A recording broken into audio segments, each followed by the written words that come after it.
Is Windows throwing a frustrating activation error like 0Xc004F213 at you? Don't worry, we've got you covered. First, let's verify your product key. Click on the Start button, then navigate to Settings. From there, select Update and Security.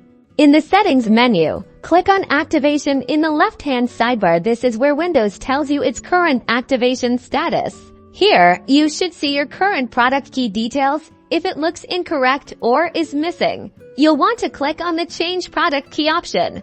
Carefully re-enter your genuine Windows product key using the on-screen keyboard. Make sure there are no typos. If your product key is correct, but the error persists, let's try a more powerful tool. Still in the activation settings, look for the Troubleshoot option.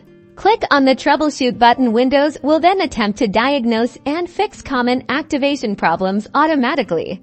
This troubleshooter is incredibly effective and can resolve a wide range of activation issues, including the 0Xc004F213 error. If the troubleshooter successfully activates your Windows, you should see a confirmation message. Congratulations! However, if the error continues even after these steps, it's time to contact Microsoft Support. You can find their contact information by searching for Microsoft Support online. They can help you with more complex licensing or hardware-related activation problems. By following these steps, you can get your Windows activated and back to full functionality. Don't forget to like and subscribe for more tech tips.